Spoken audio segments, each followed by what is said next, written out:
You were never one of us, just a ghost in our house. We don't need you here. Get out. Natalie, my son's wife, screamed those words at me. Her voice sharp and loud, slicing through the kitchen air like a blade. My granddaughter, Sophia, all of 20 years old, screeched over her mother's words. You had to open your damn mouth. Then Rachel, Natalie's younger sister, lounged in the living room like she owned a place, chiming in with a sneer.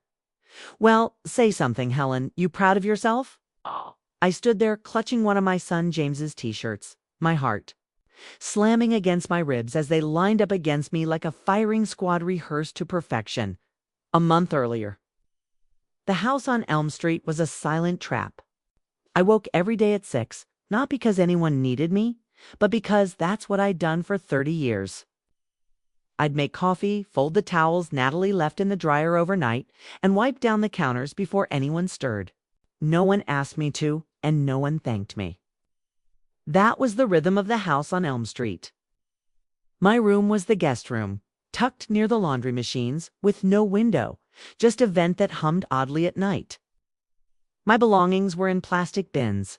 Since the closet was stuffed with Natalie's winter coats and Sophia's extra shoes, I had one dresser drawer to myself. I never complained. Told myself they let me stay here. That was enough. Liam, my 15-year-old grandson, would shuffle through the kitchen around 7, eyes glued to his phone, never looking up. Sophia wouldn't emerge before 11, usually grumbling about a headache or a job she hated. Natalie would glide in mid-morning, her eyebrows already arched, checking her phone and saying she wished the house could be quieter in the mornings. I tried to be invisible. That was the unspoken rule. James worked nights sometimes, or not at all. I'd stopped asking about his schedule years ago. There were weeks when he stayed home, claiming back pain or paperwork issues. All I knew was that the tension between him and Natalie spiked whenever money ran low. I didn't ask questions because I knew it made me a problem. I stepped into the hallway, my hands trembling, still holding that t-shirt I'd been folding. I saw them all: Natalie in her silk robe and slippers, her face red, clutching papers I didn't recognize. James, my only child, standing behind her with his arms crossed, his mouth shut tight as always when things turned ugly. Sophia, her eyes blazing with contempt. And Rachel smirking like she'd been waiting for this moment. James didn't defend me. He never did. I asked, my voice barely above a whisper, what did I do? My heart pounded, but I forced myself to stay still. Sophia laughed, a mean, sharp sound that cut deeper than I'd expected. Don't play stupid. You talked, and now we're screwed. I looked at James, pleading with my eyes for some kind of support. He looked away, his jaw tight. Natalie stepped closer, her voice venomous. Everything we've built, gone, 'cause you can't shut your damn mouth on a phone call? I was genuinely confused. I hadn't said anything to anyone about them. I didn't gossip. I rarely left the house in Oak Ridge where we lived. I kept to myself, just as they'd always wanted. If you want to scream at me, fine, I said, quieter than the storm raging inside me. But at least tell me what I'm being punished for. Rachel crossed her arms, her lips curling. Oh, she wants an explanation now. She wants a little chat. Rachel started showing up more often, like she was staking a claim. She didn't live with us, but she acted like she did, walking in without knocking, pouring herself coffee I'd bought, making snide comments like, still hanging around, huh, Helen? Natalie never stopped her. James never noticed. Rachel made me feel like a squatter in my own son's house. She'd flip through mail on the counter like it was hers or prop her feet on the table while watching TV. Sophia adored her. They were like sisters. Closer than Natalie and Rachel ever seemed. The house felt like a club I wasn't invited to join. One morning, was making toast when Rachel sauntered in, wearing Natalie's robe like she owned it. She poured coffee and leaned on the counter. Hey, Helen, she said, her voice sweet. As Vinegar, you talked to anyone at the clinic lately? I looked up, caught off guard. Just some insurance lady. Why? She shrugged. Just curious. They always ask nosy questions, don't they? I nodded. They asked about who lives here, income, the usual. She smiled too wide. Hope you didn't say anything they could twist. Government's tricky like that. I frowned but let it go. I didn't think much of it. That day, I went back to folding laundry, wiping counters, staying out of everyone's way. But Rachel's look lingered in my mind, like she'd planted a seed and was waiting for it to sprout.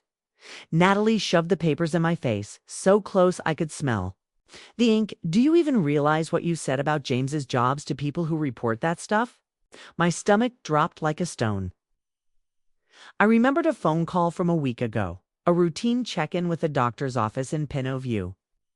The woman had asked about household income, and I'd mentioned that James sometimes worked side jobs despite being on disability. Hadn't meant it as anything bad, just small talk. I didn't know it would. No, James cut me off, his voice cold and final, the first words he'd spoken. You didn't think? That's always been your problem. I took a step back, my fingers going numb, the t-shirt slipping slightly in my grip. Down the hall, my 15-year-old grandson, Liam, Sophia's younger brother, stood half-hidden. In the shadows, earbuds dangling from his ears. He didn't say a word, didn't move, just watched me with those quiet, unblinking eyes. Sophia grabbed a slipper from the kitchen table and hurled it at the wall behind me, the thud echoing in my chest. You've done enough damage, she snapped. Get out. Natalie nodded, her face set like it was already decided. You're not staying in this house another night. It was a Tuesday morning, nothing urgent about it.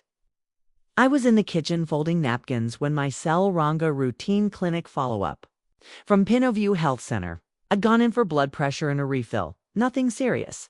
The woman on the phone was polite, reading from a form, asking if my address was still 123 Elm Street.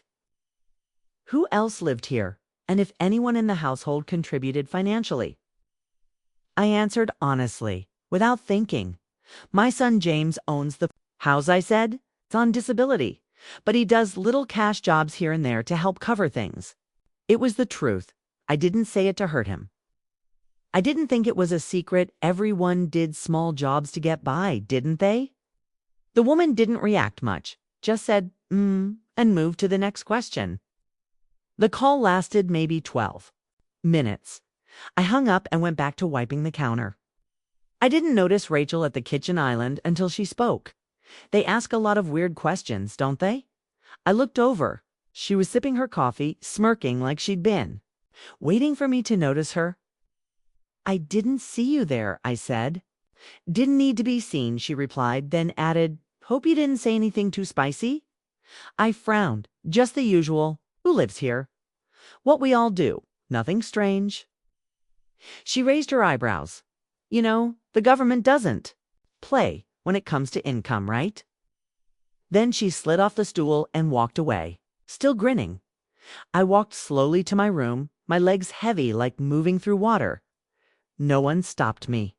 I placed the folded t-shirt in my bag, my hands shaking as I packed only what I needed. A coat, my purse, my blood pressure pills. I left the rest clothes I'd worn for years, trinkets from my old life with my late husband. As I zipped the bag, their voices carried through the walls, talking, planning, venting, even laughing. Rachel's voice cut through. Took long enough. I walked back down the hallway past Liam. He stood still, his eyes on the floor. I opened the front door. The cold air of Oak Ridge hit me like a slap, but it didn't matter. I stepped outside. With one bag, no car, no plan, and no clear idea of what I'd ruined. Within 72 hours, the house's atmosphere changed completely. I woke up to Natalie on the phone, pacing the hallway, her voice sharp enough to cut through walls. I don't care what the paperwork says. We were never notified, okay? And now everything's frozen. How is that even legal? I stayed in my room. A habit I'd learned over the years, stay quiet, stay invisible. But her words seeped through the drywall. Yes, he's on disability. No, I don't know why this is happening. No, I don't know who told them. Like dial tone? I waited an hour before venturing to the kitchen. The TV was off, the air sucked out, like something had happened overnight. James sat at the table in the t-shirt he'd slept in, staring at a pile of mail. Natalie turned the moment I stepped in, her eyes bloodshot. "You said too much." "Helen," she said, her voice low at first. I opened my mouth, but she kept going. "You told them about the side work. That's what did it.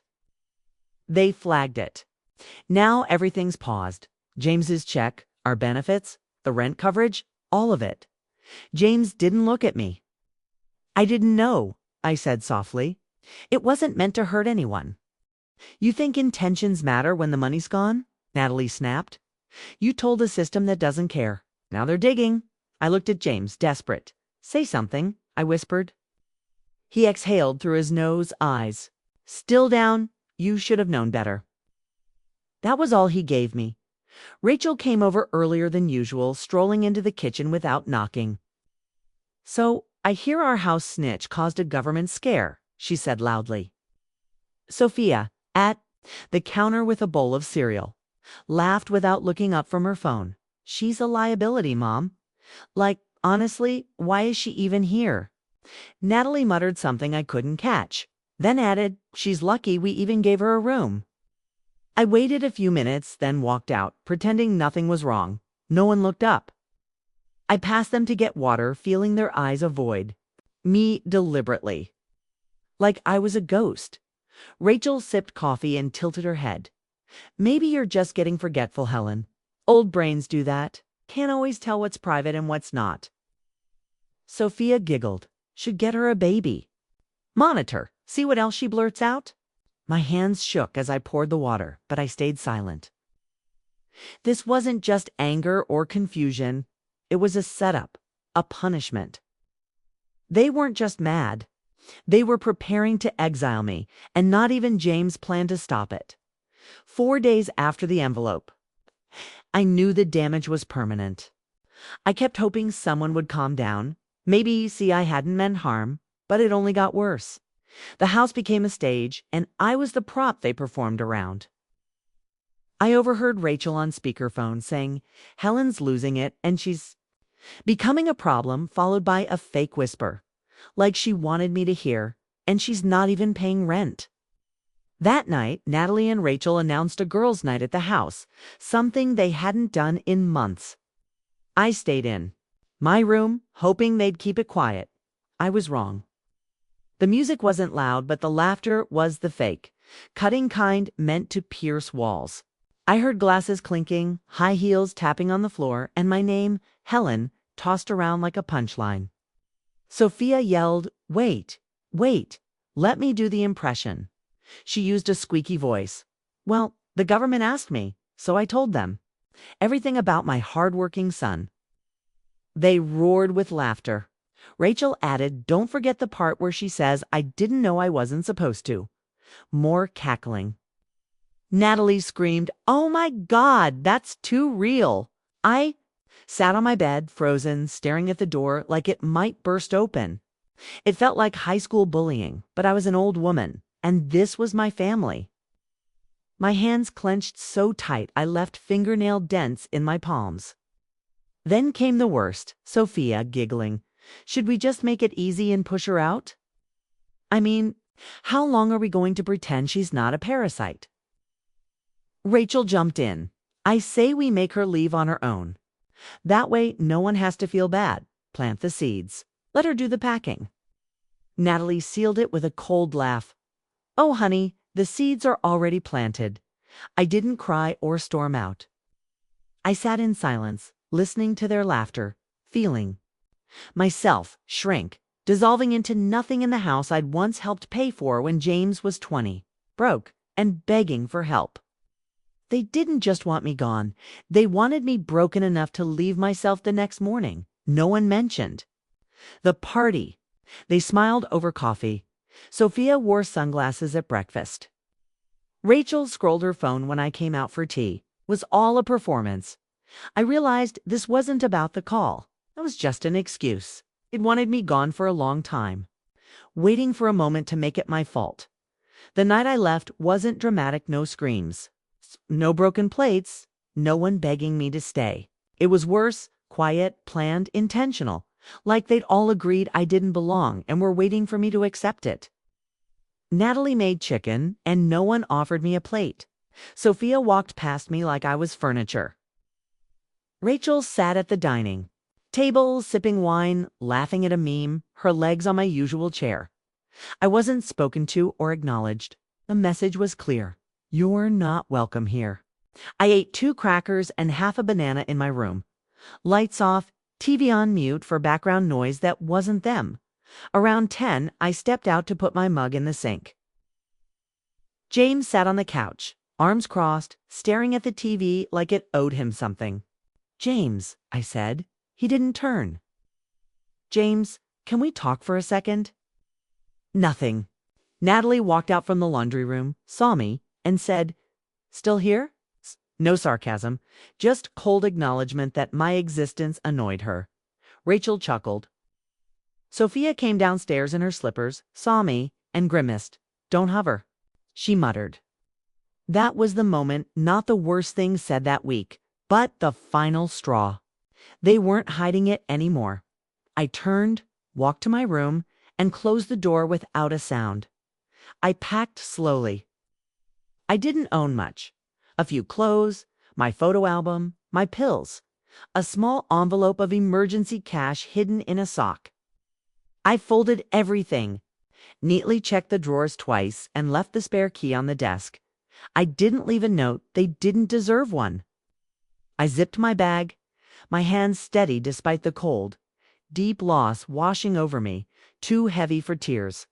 I opened the door and saw Liam in the hallway, holding a water bottle, earbuds dangling. "I'm leaving," I said quietly. He didn't speak or ask why, just nodded once, like he knew. I walked past him, bag over my shoulder. The hallway light flickered. Sophia's door was open, laughter spilling from her phone. James didn't. Turned from the TV, Natalie didn't appear. Rachel didn't blink. I opened the front door. The Oak Ridge air was cold and wet. No car, no plan, no destination, but I stepped out, didn't slam the door, didn't say goodbye, okay? And didn't expect to return. I found a place in Crestwood, a single-room studio behind a nail salon with paper-thin walls and a sticky lock. It was mine, and it was quiet.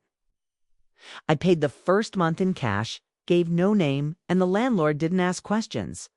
The furniture was sparse, a metal bed frame, a nightstand with a stuck drawer. A chipped dresser leaning right, like it had given up. I unpacked slowly, placing clothes in the bottom drawer, my photo album under the bed. I taped a note above. The sink, breathe. You're not there anymore. I wasn't scared, just exhausted. I made instant oatmeal every morning, watched game show reruns on low volume, and listened to neighbors argue about lottery tickets and laundry. Peace felt noisy after so long without it. For days, my phone stayed silent. No texts, no calls. No fake pleasantries from Natalie, no guilt trips from James. I told myself this was what I needed to disappear, to breathe. But silence turns cruel when it lingers by the second week. I caught myself checking my phone too often, hovering over Liam's name in my contacts, then closing it. I didn't message him. I didn't want to pull him into this mess. I thought he'd stayed out of it. I was wrong. The first missed call came on a Sunday morning. I was pouring tea when James's name lit up the screen. I stared, let it ring, and flipped the phone over. 5 minutes later, Natalie called. Then Sophia. I didn't answer. An hour later, an unknown number called, leaving 2 voicemails. Didn't check them yet. That night, I turned off the phone and buried it under a towel. The next morning, it was worse. 12 missed calls, 3 voicemails. 2 texts from James. The first read, "We need to talk." It's about Liam. The second was one word, "Please." That stopped me cold.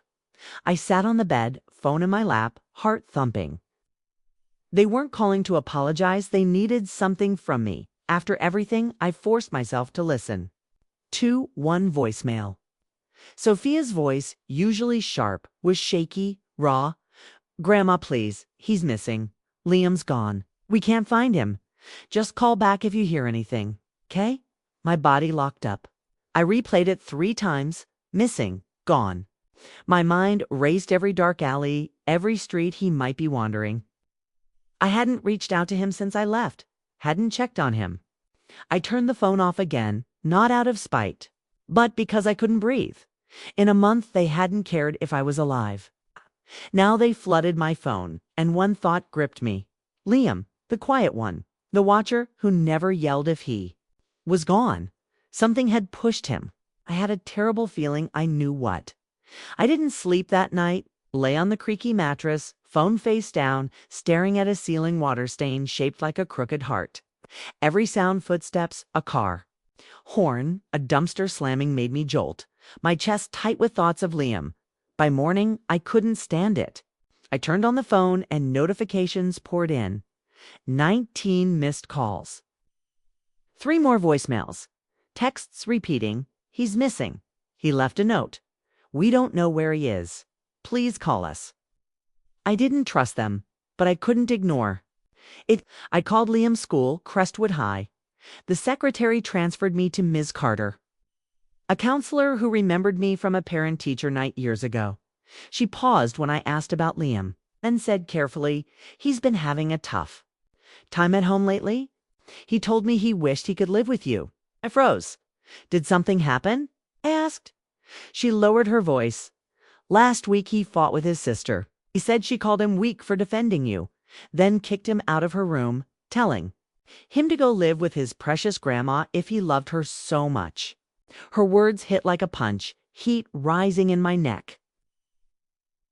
"Did he leave school?" "No," she said quickly. "He came the next day, but he was quiet. I told him he could come to me if anything happened. That was our last real talk." I hung up, sat on the bed, fingers clenched. They lied. Their voicemails and panic made it sound like Liam vanished, but he was pushed emotionally, maybe physically. They made him feel unsafe, then pinned it on me like I'd abandoned him. My phone rang. Again, Natalie. I let it ring. Rachel declined. Then James. I answered. "Hello," I said, my voice calm but cold. "A pause, Mom," James said, his voice cracking, reminding me of the scared boy who'd call from gas stations when his car broke down. "What happened?" I asked. "He's gone," James said. "We're doing everything we can. The police said they'll file a report if he doesn't come back tonight. We don't know where he is. He didn't take his phone." I stayed silent, letting it hang. "We thought maybe he came to you," he added. "Why would he do that?" I asked. Another pause. "Because you're the only person he still talks about like he trusts." That hit hard, but I didn't let on. I didn't tell him what Ms. Carter said, or that I knew Sophia had pushed Liam out, or that I could imagine Rachel whispering he was too soft, too loyal to an old woman they deemed worthless. I said only, "If I hear from him, I'll let you know." I hung up, gripping the bed, heart pounding. This wasn't a runaway. This was what happens when a kid sees the truth and his family doesn't want him to. If Liam came to me, I wasn't sending him back. Just past 1 the next day, an unknown number called, ringing once before cutting off. I stared, then redialed, expecting a scam. A young male voice answered, uncertain. "Hello, Alyssa's?" "Helen," I said cautiously. "I'm trying to reach Liam." A pause, a deep breath. "Yeah, hang on." The phone shuffled, a door creaked, and then I heard him. "Grandma," Liam said, his voice small, shaky, like he hadn't spoken in hours. "Liam," I breathed, relief flooding me. "Are you okay? Where are you?" "I'm safe," he said quickly. "I'm with Noah. He let me crash at his place. I didn't know what else to do. I didn't want to go to school and have them call home." My knees buckled and I sat on the bed. "Are you hurt? Do you need anything?" "No," he said. "Just can I come to you?" That question broke something in me. "Of course, any time, right now," I said. He paused, then said, "They lied, didn't they? They made it sound like I ran away, but they kicked me out." I knew, but I needed him to say it. "What did they say to you?" Sophia called. "Me a traitor," he said, his voice tight, holding back tears. "She said I was pathetic for defending you. Said if I loved you so much, I should just go live with you." Then she opened my door and threw my stuff into the hallway. Natalie didn't say anything. Rachel laughed. "Oh, James told me to let it go and stop being dramatic." I closed my eyes, hands trembling. "You did nothing wrong," I said softly. "They didn't like that you saw them for who they are." He was quiet, then whispered, "I didn't want you to leave." I didn't know how to respond. "I know," I said. "You don't have to explain. Can you come get me?" "Noah's place is a couple neighborhoods over." "I can send the address." "Yes," I said instantly. "I'll be there as soon as I can." He texted the address for 156 Maple Lane, Crestwood, right after we hung up. I grabbed my coat, bag, and left without looking back. The bus ride was agonizing. Each stop testing my nerves. Every noise making me check my phone to ensure Liam hadn't changed his mind. When I reached Maple Lane, he was on the front steps, hoodie up, duffel bag at his feet. He stood when he saw me, and for a moment I thought he'd collapse. Instead, he hugged me, not a quick hug, but one that said I was the only one who made him feel safe. I held him just as tight. We didn't talk much on the ride back. He kept his hood up, head down, earbuds in. I didn't push at my Crestwood studio. He looked around small. Command whispered, "This already feels better." I made him tea, let him sit in silence. He didn't mention the others or say their names. He unpacked slowly, folding his clothes neatly, placing his phone face down on the nightstand like he wanted it gone. That night, he slept deeply, no footsteps, no yelling, just peace. For the first time since leaving Elm Street, I didn't feel alone. 3 days later, a sharp knock came, like someone wouldn't wait. I knew it was them before checking the peephole. Natalie stood there in a beige trench coat, pretending to be someone she wasn't. James was beside her, staring at his shoes like a guilty teenager.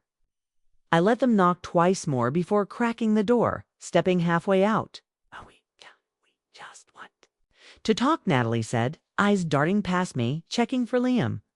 "This isn't a fight," James added, avoiding my gaze. I said nothing, just opened the door wider and stepped aside.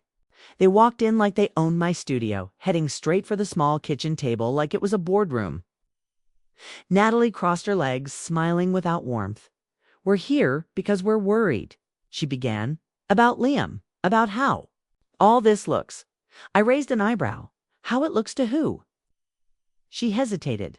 "The school, the neighbors, child services. He's 15. People are asking questions." I leaned against the counter, and whose idea was it to throw his things into the hallway? Her smile vanished. James shifted. He was acting out, he muttered. "He called us out in front of everyone, said we were abusive. You know how that sounds?" "Sounds like he was telling the truth," I said calmly. "He was scared." "You didn't like that," Natalie said straighter. "You don't know what it's like raising 2 kids, managing bills, dealing with a sister who never leaves, and a mother-in-law you wanted out from day one." I finished for her. "Let's not pretend this is about Liam's well-being. It's about damage control." Her mouth twitched, but she didn't deny it. James looked up. "Is he okay?" "He hasn't answered our calls. He's safe," I said, "and no, he doesn't want to go back. It's made that clear," Natalie scoffed. "He's a child. He doesn't get to decide everything." "He's 15, I said, "old enough to know when he's being manipulated. Old enough to know who shows up when things get bad." She leaned forward. "So what? You think you can just keep him? You live in a shoebox. Better a shoebox full of peace than a house full of poison," I said. The silence was thick. They glanced at each other, then at me. "So what do you want?" James asked. "You're going to keep him just like that?" I didn't hesitate. "Yes, unless he tells me otherwise." Natalie's voice rose. "You don't have custody. You don't have rights. We were trying to make this civil. I walked to the door and opened it. If you were trying to be civil, you wouldn't have waited until your lie unraveled to show up. Liam's not your shield or your cleanup crew. He's a kid you broke because he cared about someone you decided didn't matter. They didn't move. If he wants to talk to you, he'll let you know. Until then, don't come back. Stood slowly. Natalie glared but said nothing. James nodded once and followed her out. I locked the door. Liam emerged from the bathroom minutes later. He asked Tendao who it was. Just said, "Did you tell them everything they needed?" "To hear," I replied. He nodded and went back to brushing his teeth. That night, we made grilled cheese and watched a muted comedy. We didn't laugh much, but it was quiet. Hours. For the first time, I felt I was living my own story. The next morning, I made an appointment at the Crestwood Family Legal Aid Center. I walked there with my papers in a recycled grocery bag, sat in a plastic chair for 2 hours while Liam did schoolwork at my kitchen table. When they called my name, I met Ms. Turner, mid-50s, efficient, no nonsense. She asked questions I'd never dared answer aloud. Has he been abandoned, physically harmed, denied access to school or food? I told her everything, how Liam was emotionally targeted, thrown out, the voicemails, texts, and Ms. Carter's confirmation that he felt unsafe. I showed her call logs and Sophia's social media post from the night I left, captioned, "We finally pushed the parasite out." Ms. Turner's expression stayed steady, but her notes quickened. "You're not his legal guardian," she said, "but based on this, we can file for emergency temporary custody." My stomach fluttered. "Will it work?" "Depends on the judge," she said.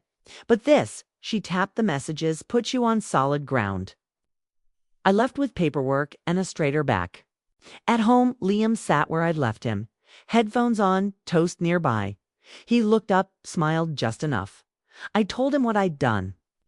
He nodded, like he knew I would. "You don't have to fight them," he said. "I'm not going back."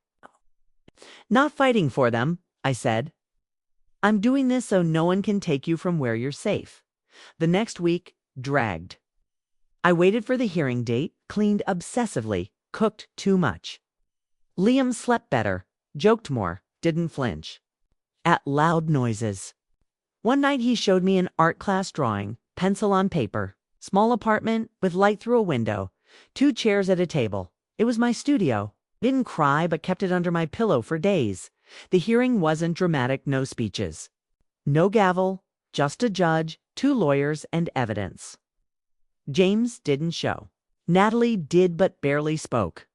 Her lawyer claimed I manipulated Liam, but the judge read the texts, voicemails, and Ms. Carter's letter. He looked at me, Liam, then Natalie, and signed the order. Temporary custody granted. I left the courthouse holding Liam's hand like he was 6, not 15. We didn't speak on the ride home. We didn't need to at the studio. I made mac and cheese with real butter, not powder. We ate on the floor, no proper table yet. It didn't matter. That night, I knew no one could take him from me or silence us again. The family that used guilt to keep me small lost the only one who saw me clearly. This wasn't revenge, was breaking the cycle. 3 months later, no one from Elm Street has knocked. No calls, no voicemails, no Rachel, Sophia, or Natalie with fake apologies. James stayed gone. I thought they might regroup, push back legally, but the silence held. I realized why. They didn't lose Liam by accident. They gave him up when he stopped being useful. No longer their obedient buffer. He's mine now, not owned, but chosen. Staying by my side when they told him to leave. My Crestwood studio is still small, cheap, loud from the nail salon below. But now Liam's drawings hang on the walls. Grocery lists stick to the fridge. And 2 chairs sit at the table. I make breakfast. He eats it. He does schoolwork on the couch while I knit, read, or water the fake plant I forget isn't real. We laugh sometimes, not daily, but enough to feel safe. The other day, Liam asked if I'd ever return to Elm Street, not to live, just to talk. I told him, I didn't leave because they kicked me out. I left because I realized they'd never stop convincing me I didn't matter. He nodded, passed me the last toast slice. I don't know the future. Temporary custody is just that, temporary. But for now, he's here, choosing this. I won't let anyone take that from him. Late at night, I think of leaving Elm Street. The cold air, the loneliness, the shame of feeling I'd failed. But I didn't fail. I survived, adapted, protected the one who saw me. In doing so, I protected myself. They screamed I ruined their lives, like it was gospel. But I didn't. I refused to lie for them, stopped covering their tracks, and walked away from the role they cast me in, quiet, small, disposable. I took their scapegoat with me. Now Liam's just a boy doing homework in a warm apartment. I'm just a woman making tea in a quiet room, unafraid of my voice. I didn't ruin their lives. They tried to ruin mine, and they failed. If this story touched your heart, please subscribe to join our journey. Like to share the love, and leave a comment with your thoughts. Your support means the world to us.